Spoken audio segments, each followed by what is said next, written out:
All right. Hey, everyone. Welcome to another episode of Marketing Pains, the podcast where we talk with real window treatment and awning service providers or business owners about their successes and struggles related to marketing their business.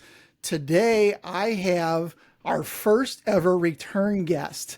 And when you're really good at what you do, you got to have them back on to pull out some more knowledge. So I'm excited to have Jessica Harling on today. Jessica is a fourth generation window treatment specialist, founder of Behind the Design, and leading expert in employee and process development for design trade organizations.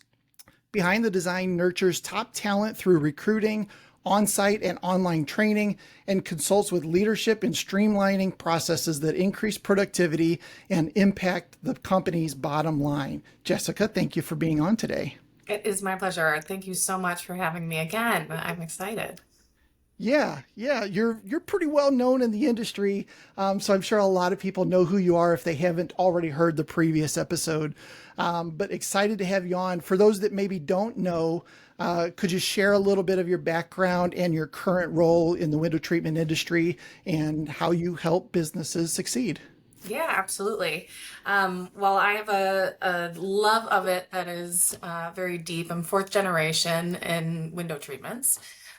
So my great grandfather started a business in 1936 in Chicago, and that's where I learned the business. Got into it about 14 years ago and worked with my mom and my grandpa, and opened then the consulting firm Behind the Design about 8 years in.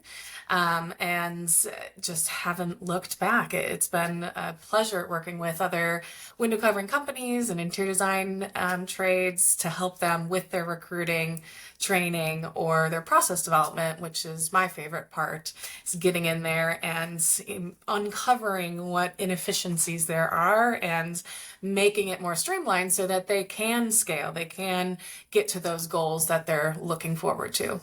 Yeah. I love that you grew up in the industry and you're kind of like in it whether you wanted to be or not, right? I'm sure after school you came home, or you came to the store and helped out. And I also love that you found a niche inside of that. You didn't just turn into another interior salesperson maybe your parents did, that kind of stuff. I love that you kind of found your own path.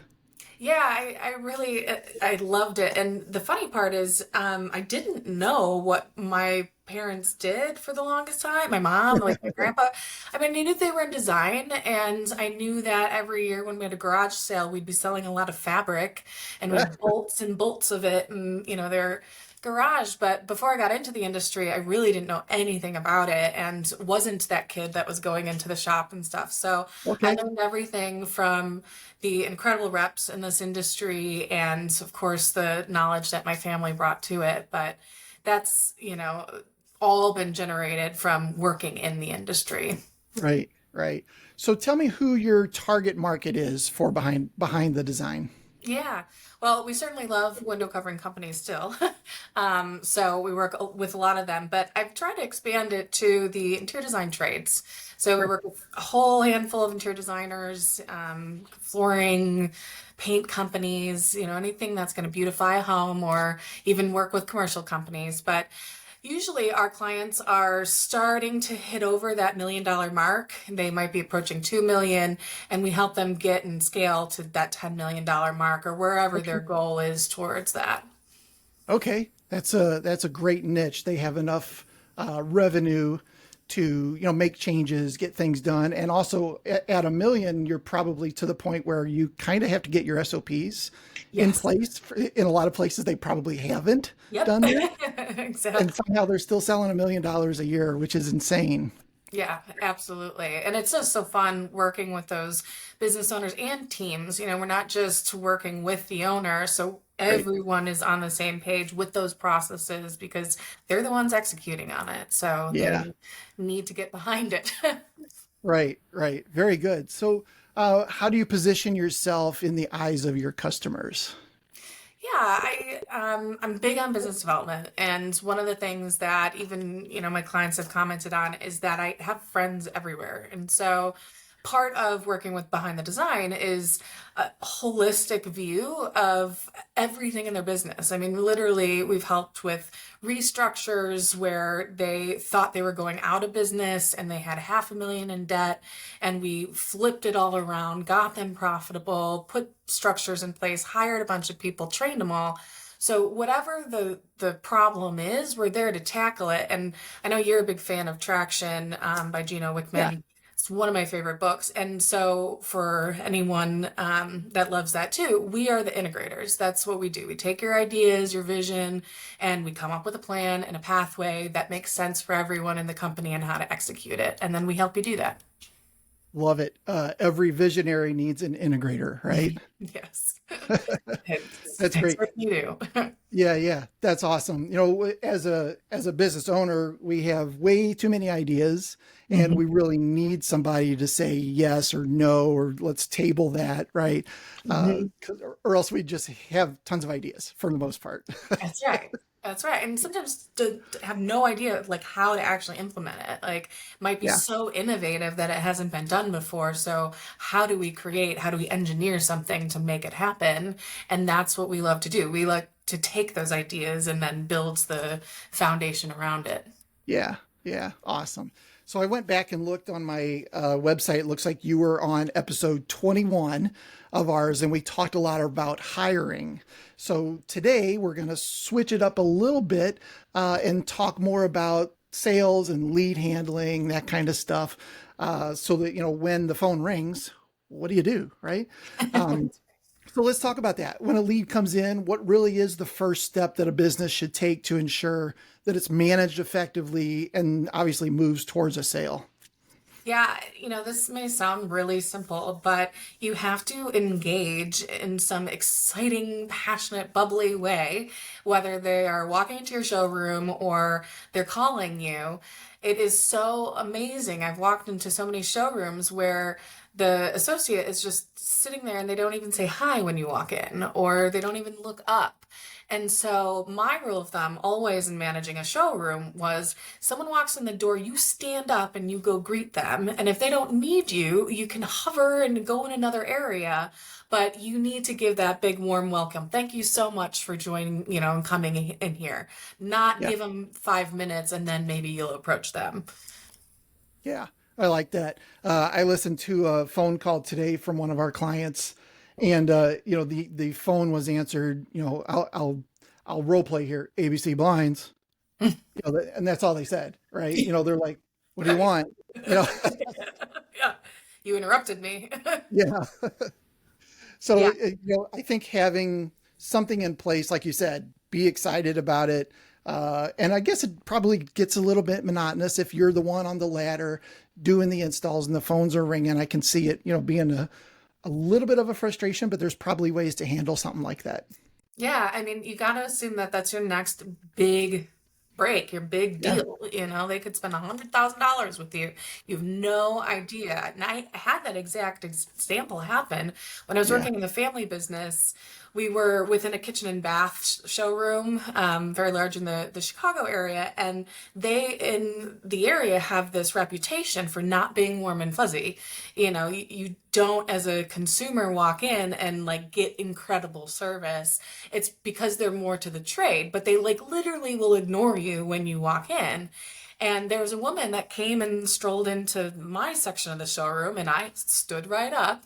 I was even training someone. I was like, all right, perfect example. Let's do Yeah. it by Yeah. the computer. And I go over, and she's like, not a single person. I've been here for an hour has greeted me. And I was like, whoa, oh, well, so sorry. Let me help you now. And she goes off. She was like, that is not service. I have so much money. I could fly to Timbuktu and back in a day. And it would be, like I'd buy the store. And she went off. And I was like, well, I can help you with the draperies. I can't help you with the kitchen and bath. I'm sorry. Yeah. She's like, no, you are going to help me with the kitchen and bath. You're going to follow me around and write down the things that I want. And you're going to hand it over to whoever needs to do anything. So she was pissed. Yeah. And so we were walking around, and in the kitchen bath showroom, the manager sees me, and the owner was there too. They're like, what is Jessica doing in our neck of the woods? Yeah. Yeah. client. So I'm waving them over behind her back and everything. And they come over, she gave him a piece of her mind, but she then came back the next day a little bit more calm with her husband. And she was like, I just want to introduce you to the woman that helped me. And it ended up being the largest sale in the company's history, what she bought. And I was taken out to dinner because of it. Like, it was a big deal, all because I said hi and I smiled. Yeah. So you got to have that excitement. You have to have that love for what you're doing, or it's going to come across that way. It's going to come Right. across that you don't want to be there. Great story. Yeah. And like you said, it turned into a huge deal. So yeah, answering your phone every single time or greeting people when they come in. Oh my gosh, it's so huge. So important. And to have Yeah. a method for it, Right. you need to be the person that's in the know. You're the voice and the face of the company. So their first impression is you That's picking right. up that phone. Yep. Yep. I've even heard some sales training where you get yourself excited, you smile, all these different things before you make a call or something like that. So I think those things work, right? I mean, they Yeah, do for me we at had least. at the family business, we put little smiley face stickers on everyone's phone handle. So Oh yeah. every time they went to pick it up, they could smile and remember, turn it Yeah. on. Yeah, that's great.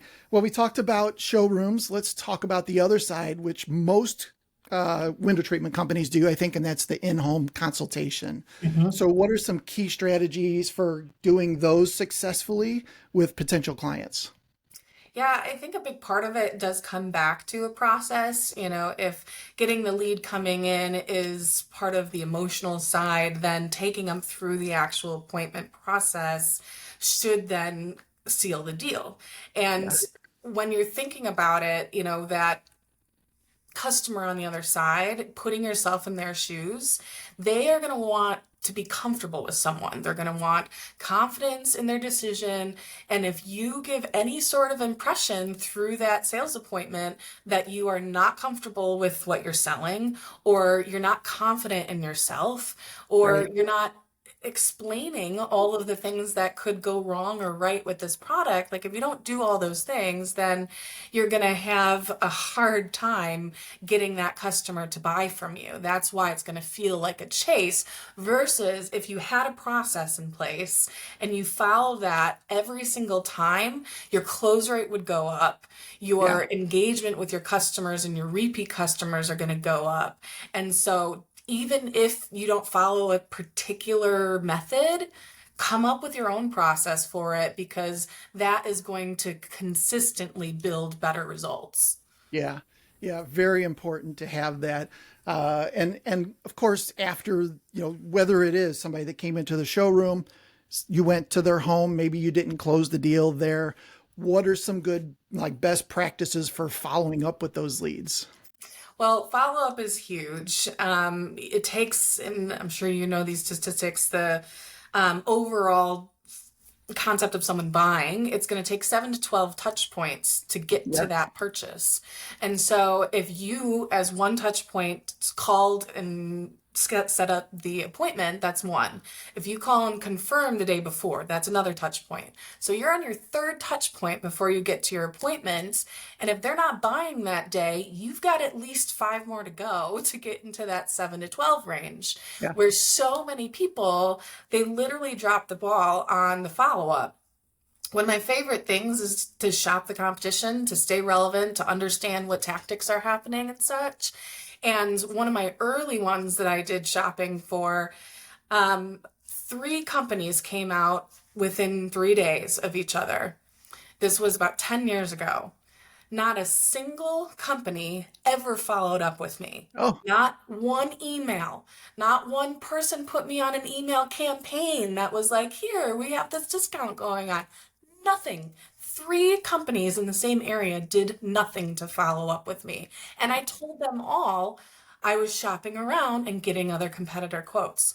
oh, I didn't tell them no. I didn't close the book. So that is the power of follow up. You're just going to increase your close rate tenfold if you continue afterwards, because your best shot on an in-home appointment is a 50-50 chance, yes or no. They're moving forward. But if after the appointment, you continue to follow up when your competitors aren't, you're Yeah. increasing that chance to 65, 75 and higher. Yeah. And those follow-ups don't have to be like you physically doing something, right? Like in our lead boomerang system, we've Mhm. got an automation for a lot of our clients where they follow up. Maybe they send a video on, on shades or something, and then they send a case study. They drop a voicemail on the client's phone. There's Mhm. other ways to do it besides you just have to pick up and call them back, right? That's right. That's right. And my favorite is automation because you can use your phone calls for that personal touch. And you can also, which people don't realize, you can make your automation sound personalized. It doesn't have to sound Sure. like a robot wrote it, you Yeah. know? So if you just take the time to think about what you would want to expect, again, going in the customer's shoes, then yeah, automation is going to be your friend because you can set it and forget it, Yeah. and still get that result of people contacting you. Yeah. Very, very much agree. So let's talk about sales, right? Some things you can do with your sales team if you have a sales team, or if it's yourself doing the sales. What are some different training techniques, things like that you can do or provide to ensure some great customer service? Yeah. I think in sales, it's hard to get away from role playing. And I know it's the biggest eye roll for everyone. It was something that I hated Yeah, particularly. Like, I didn't want to do it. But the thing about role playing is it's just practice. And so if you have in your, sales meetings, some ability to do a role play, it will help. I know that you just had Louis and Nigera on talking about objections. And so one of my favorite role plays to do about objections is you guys know the objections. You know they're going to say the price is too high. You yeah, know it. That you know they're going to say the spouse needs to talk to whoever. You know that they're not ready. So come up with a script. Come up with a phrase that you're going to use every time those objections come up. But the problem is so many people go, "Oh, what a surprise. They don't like the cost of it." Shocker. Okay, well, how are you going to overcome that? You have time to practice. You have time to think about it. So just put together a script, try that role play, and then when it happens on the appointment, you're going to be so calm, cool, collect that they're going to feel that from you and go, "Man, these people got it. They had an yeah, answer for every question." yeah. I'm in a program that helps with things like sales, and one of the things they do is the role play. And I'm the same way. I used to be like, "Oh God, oh, I'm not ready," But the guy that was running it was successful, multi-million dollar business, right? And he Mhm. would say, "Okay, let's just role play this. Ring, ring." And you're like, hello, I mean, but it is ultimately, even if no matter how bad you do going through the role play, you're still going to learn something from it because Yeah. most likely they're going to give you feedback on what you did say. Yeah, and so many times people just practice in the appointment itself. And so that's why you're fumbling over your words. That's why you Yeah. feel like you said the wrong thing because it's the first time it's coming out of your mouth ever. So don't let it be the first time. Even if you're practicing in front of the mirror by yourself and no one has to see you, but you've got to practice it out loud. Maybe it's in your Yeah. car drive to the next appointment. You have to talk it out loud. Yeah. Yeah. I even had I had purchased at one point some flashcards Mm. of sales objections, right? Yes. Okay, customer says price is too high, and you flip it over, and there's the answer or what you should probably respond. I can see that being very helpful. Like you said, list down the objections you're already going to get, and Mhm. then have some sort of, at least maybe not pre-programmed answer, but have something in mind of what to say, right? Yeah, exactly. Be a little bit prepared at least, right? You're doing it every day. Again, it's not a surprise. Yeah, yeah. So another thing that we did recently was we had Sandra Van Sickle on, and we Yeah. talked a lot about workrooms. Mhm. She was fantastic. So tell me about best practices around creating and maintaining relationships with workrooms. Yeah, well, any sort of vendor relationship, you need to treat that as sacred as your customer relationship, especially a workroom that is getting you the goods that you're Yeah. selling. And so, to help maintain and develop some of those relationships, I would first start by getting involved in the design industry to like find those workrooms that you can work with. Maybe you've always used the same one, but you can search out others for backup, Sure. when the one is too busy. So to maintain those relationships, a big part of it is giving and taking and communication. If you send them work, well, then make sure your work orders are pristine for them, Yeah. and they are responsive to any questions that you have or they have for you about your work. That's going to help build those relationships. And again, it goes back to process. We want to make sure too, a streamlined process in between that communication, like maybe you meet bi-weekly and you go through what open projects you have, or Right. maybe on a quarterly basis you review any errors that came through for the workroom. So Yeah. all of those things can help enhance the relationship if you have a solid process and keep those communication lines open. Right. And working backwards to the sales side of things, letting your sales team know, the at least the top level things about the workroom, what their turnaround time is, that kind of stuff, maybe giving them a tour or something like that so that Yeah. they can talk about it in a very positive way. Yeah, that's a great point because I remember when I had a sales team go to the workroom and they could actually see the work being done, their Yeah. level of respect and their level of excitement came out when they were talking about it with people. They lit up because they're like, Yeah. wow, the work that we were able to see. And they do it by their hands. That's what's unbelievable. They're Yeah. literally crafting this stuff by hand versus a big manufacturer doing it at a factory. So, when you think about that, it really helps enhance the value of what you're selling to your customers. Yeah. Yeah, very much so. It always really helps open their eyes, I think, to what's going on behind the scenes, right? Yeah, absolutely. And even to develop a relationship with the upholsterers, with the seamstresses, to have them understand who they're working for or Right. towards, with their client projects. I know working with workrooms that they just love to see the end picture. Sometimes they don't get to see it. Once it's Okay. out of their hands, and the designer takes it and installs it, it doesn't get back to them the beauty of their work. So just simply by sharing photos after installation will help enhance that Oh, relationship. wow. Great tip. I love that. That's a great idea. So let's talk about that, leveraging technology, right? So we've Yeah. got people in workrooms that are doing physical work, but there is a way to kind of, move your business in a way of technology, such as sharing on Instagram or sharing with the workroom. So, what role does technology play in our world that you see on a normal basis?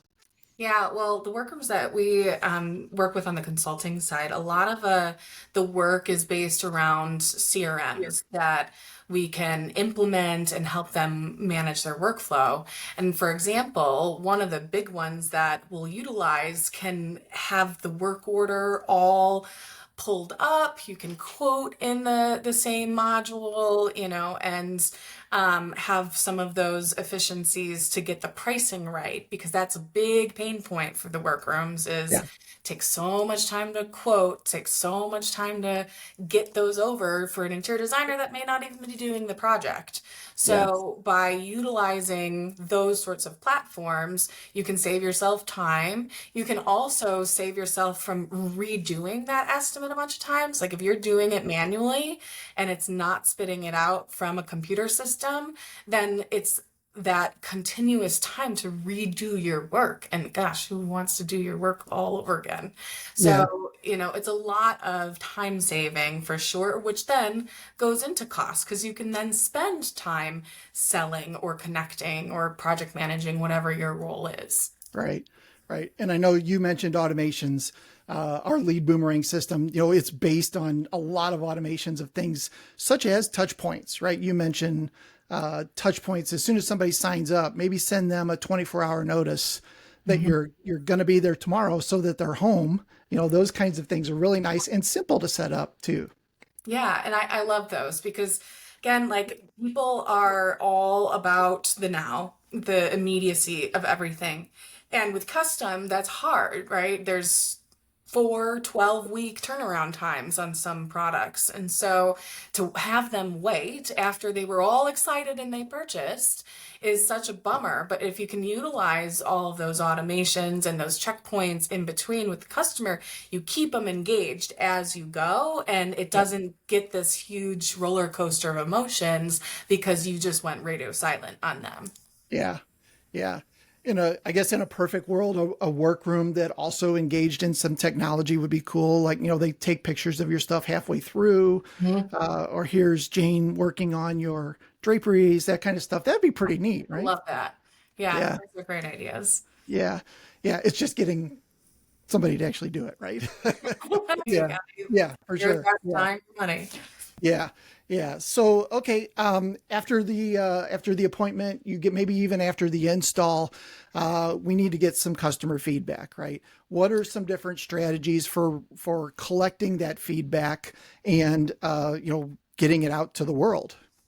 Well, I think a big part of it is you have to ask multiple times, multiple different ways. You are not just going to get a bulk of your responses in one way.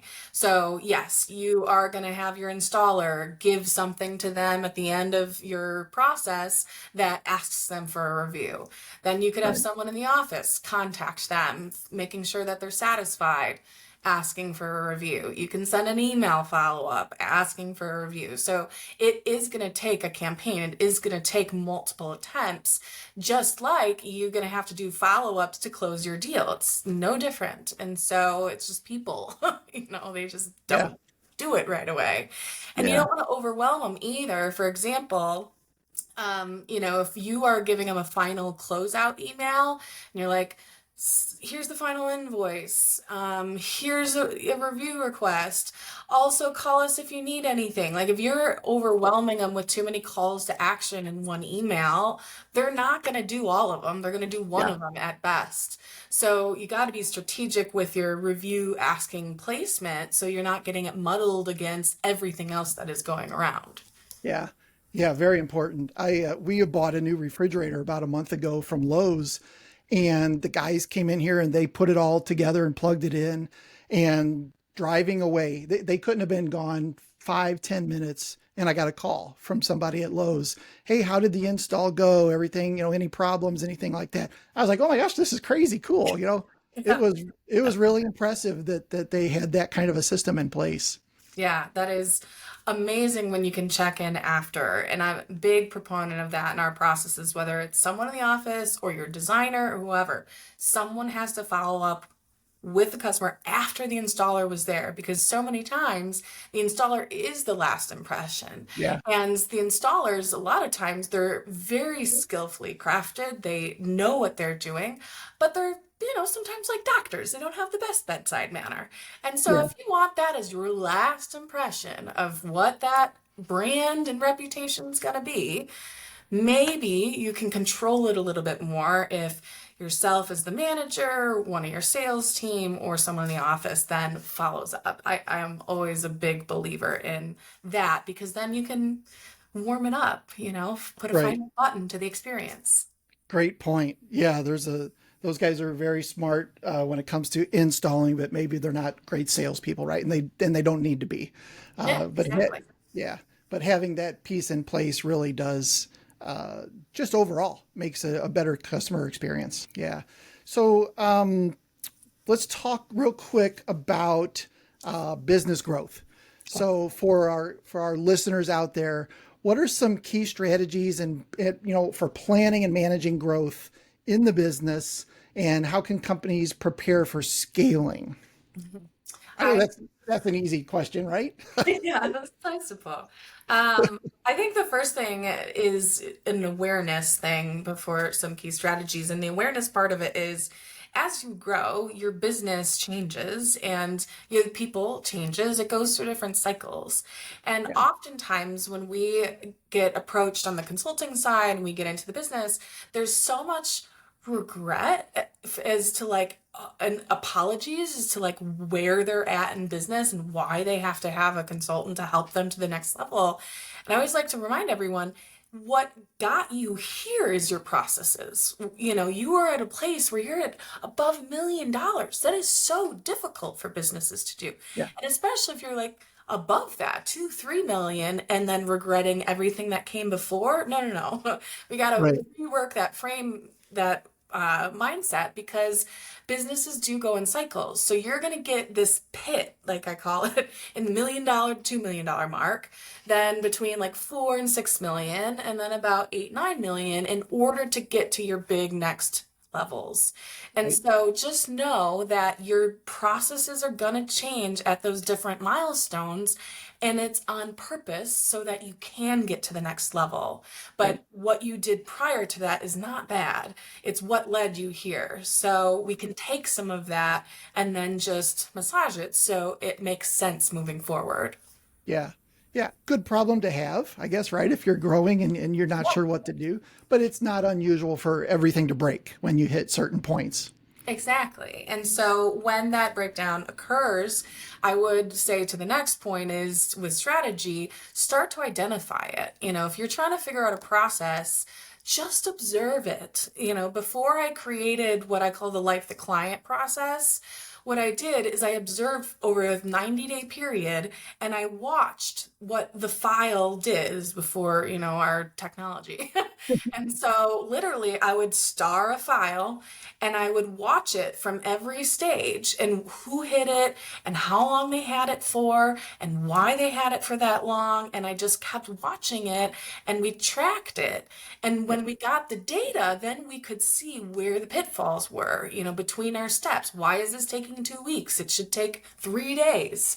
How are we going to solve that? So you can't change a process without first looking at what you currently have, because you might be changing something that's working. And so you have to really do a good deep dive first to figure out what is the problem. And a lot of times, actually 9 times out of 10, 9.5 times out of 10, what you think is the problem is actually the symptom. So if you Right. don't do enough analysis, if you don't dive deep, then all you're going to be doing is fixing the face value problem and not getting to the root of it. Yeah. Yeah. I also, I really like that you mentioned, something that should take a couple hours, takes a couple weeks. I think that's part of those businesses that are, over 1 million, where they're starting to figure out how can we start to increase efficiency, right? Yeah. And start to figure out, okay, this should take this long. Let's watch a flag if there's, more than 10% variant and something like that. Those things are really important to continue to grow as well. Yeah, and you touched on a good point because I was just talking to a client about this today. He is in a larger business that has 4 to 6 turnaround times, but his dad, he bought out, his dad is used to like 2, 3 week turnaround times Well, because he was the only person doing it. So the day it came in was the day it went out, or the day he sold it was the day he ordered it. And that doesn't happen in bigger industries or bigger companies. And so that's where process then becomes critical. So we can shave it down to the 2 weeks or the 3 weeks and still right. have all the checkpoints. But there is a difference there. You're right. Yeah. Yeah. And then you start talking about things like cash flow, right? And how long do you want that money tied up? All kinds of stuff we could get into, but I appreciate the comments around the business growth. I think a lot of our listeners are in that scale mode, right? And looking for tips and ideas and ways to get to the next level.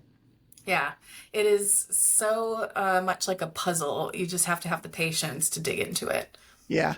Yeah. Well, listen, Jessica, as always, I do appreciate your time. I appreciate your expertise. You've helped us a lot in, sales, and we touched a little bit on processes and stuff, which are always going to be a huge part of any business, no matter the size, right? I think they just change as time goes on. But thank you for your insights today. I do appreciate it. Thank you, Will. It's been a pleasure. Yeah, no problem. So if you are listening and you like this episode or you like any of the other episodes, if you haven't checked out Jessica's previous one, go back and listen to that for the hiring side of things. She's got some great tips in there as well. Make sure to subscribe to our podcast. We'd love to have you alerted when new episodes come out, which is every 2 weeks. And once again, Jessica, thank you so much for your time. I hope you have a great day. Thanks, Will. Thank you.